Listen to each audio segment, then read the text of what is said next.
I flew over from London this morning, so I was up at 4:30 perfecting the quiff. I have to say it wasn't pleasant at that time in the morning, but I'm here now and the weather's nice, so it's all good. Does everyone sort of say to you here you should be called Joe McElderry? Or I've literally just had that conversation in the green room there, saying that I get corrected all the time. I'll tell you who always, every time I do an interview with Terry Morgan, he goes, for about 15 minutes of the interview, that's all I get.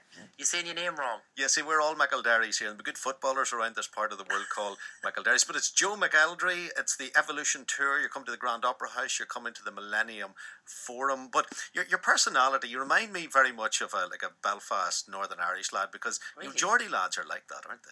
Yeah, I was just I was talking to two of the cabin crew on the aeroplane, and we were talking, and I think the banter that you have between, it's very similar to Newcastle. It's that kind of fast talk, and it's all at a fast pace, and it's fun, and it just reminded us. I said to one of the cabin crew who was sitting opposite them, and she said, "Oh my God, I love your accent." And I said, "It reminds me a lot of the Newcastle accent, very similar." I would have, to be honest, got it wrong had I been on Millionaire, which year you won X Factor. It's quite a while ago. It's 2009. 2009. It's an age ago. Yeah, it was. I mean, it'll be nearly 5.5 years. It nearly is. And I think you must have been a child. Yeah, that I was. day. I was just turned 18. So I'm 23 now. I was just turned 18. But I mean, it seems like ages ago in some senses, but then when I actually look back, it's gone so fast. Like, it's literally flew by. And I think because of the job I do, the travelling and everything, like, time just goes to nowhere so quickly. So it's flew by, really. It's important to keep a career going. You've managed to do that. It's one thing about being a flash in the pan and then disappearing and being back working in a factory, but you've managed to keep a career going. You've developed, I suppose, a platform on the back of what people describe as the 24-carat voice. You are blessed with a fabulous voice, and if you mix that with the look, you're going to be a winner. It is, however, a hard graft, as all professionals would say. Yeah, I mean, I absolutely love what I do, and I'm very lucky. I've got a great fan base that are very supportive and very loyal.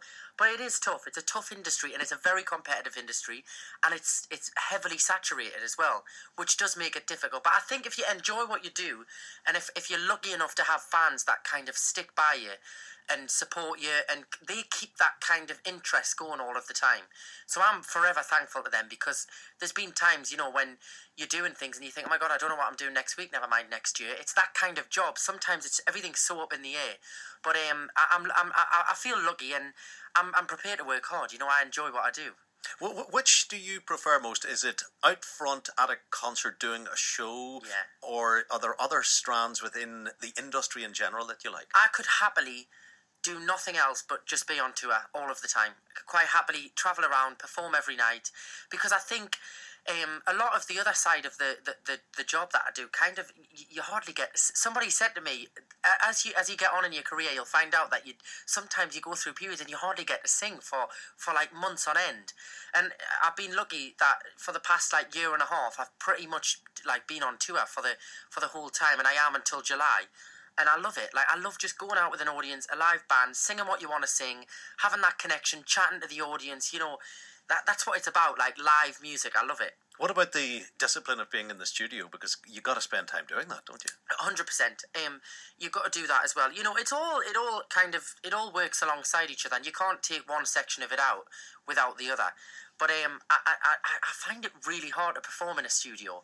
I feel like I perform better in front of an audience. So maybe I should start recording with an audience in the room. Now, as well as winning X Factor, you survived X Factor, and some people don't survive it, and that's the bottom line. Do you have any comings and goings with the people now? Like does Cheryl Cole still cross your path or not? Yeah, we do. We all have each other's numbers, and like Ollie, Stacey, Jedward. I was in with Jedward as well. I seen. You see, that's interesting, because I heard this debate. We definitely knew you were the same stable as Ollie. He came second to you, didn't he? And so which Edward third that year? So it was me, Ollie, and Stacey were in the final, and then I think Jedward were. Oh, so out. they were one of these guys that won it without winning it, in so much as they got a career just by being there. Yeah, exactly. You know, I think that was the good thing about our year was that a lot of people got a really good platform from it. So Stacey's obviously doing her own thing. Ollie is. Jedward have done incredibly well, which was quite nice actually. There was a few people got a really good chance. But yeah, well, I seen Jedward not long ago. I bump into Ollie when I'm doing certain gigs and concerts. I seen Stacey not so long ago. Speak to Cheryl every now and again. You kind of always see each other. You know, you always bump into each other, and we'll have each other's numbers. Send each other a text now and again. How you doing? But it's kind of like we're in that intense environment. You feel like you know them really well. You know, when you've been in probably one of the biggest experiences of all of our lives, and we all shared that together, and it's quite a strong connection to have. And then when you look at the other stable of people who are coming through, and I suppose the most successful example is Ed Sheeran, who started with a guitar standing in the street. I can't believe he's filling Croke Park. Now, he's a brilliant singer. Yeah, he's doing like 3 nights in Wembley, isn't he, with a guitar? I heard about this. You know, how can guys like that be so successful, as well as being talented? You're talented, you're a great singer, you're great looking. He's talented, he's a great singer, and I'm sure there are people think his wee ginger head makes him great looking as well, but that's not the important thing. He's there playing to 80,000 people a night. If you stood you in a room and stood him in a room, you know, most reasonable people would say there's no difference in the talent. Yeah. How is it that some people just get to an 80,000 stadium with a guitar, and some people actually play smaller gigs? I think this industry is all about, and the music industry, I think, and with, you know, radio and television and things, it's all about waves and peaks and troughs and things like that. And I think sometimes something just turns into a phenomena, and that's what he is. He's become a phenomena. It's gone huge. It's like One Direction.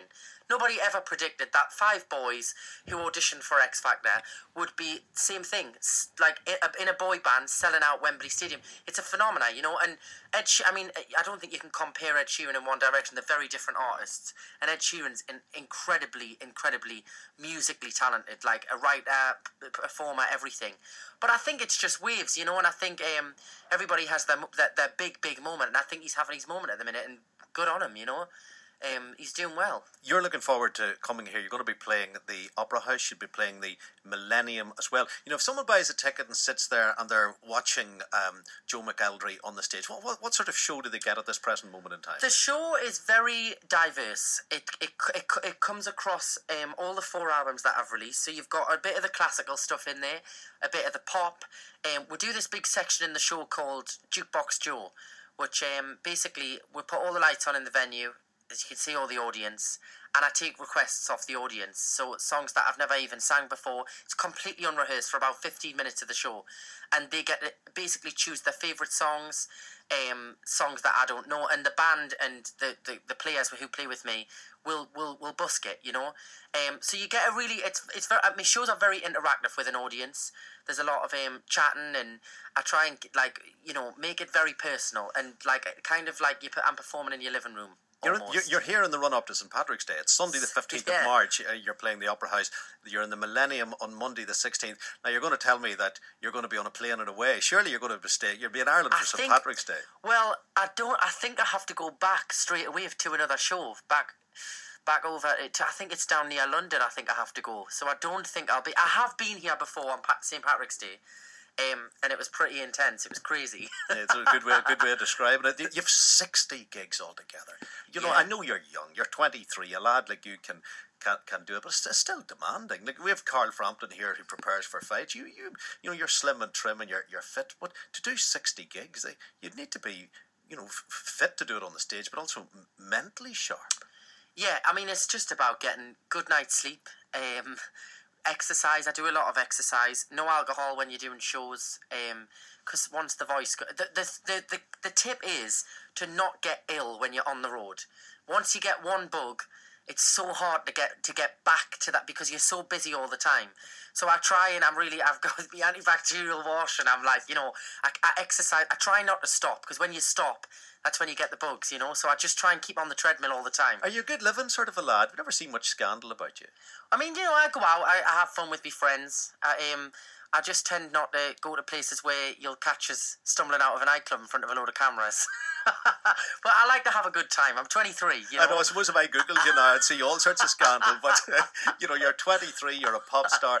And most importantly of all, you're a lad who's, I've said it before, I'll say it again, who's got talent and personality. And all those things are vital. And, you know, there are reality TV shows that don't necessarily just need, say, a contestant or a guest. Yes. But what about presentation? You've dipped your feet there. If you haven't, you should have. Have you presented anything on TV? I've done. I did a thing for the BBC a couple of years ago. I did like a guest judging spot for a comic relief thing. But other than that, I've never really done any like presenting. But I would actually love to do a music presenting show, because I feel like I could relate to that and I could talk to people about it and stuff. And I'd like to do something like a music related chat show or something like that. That would be fun.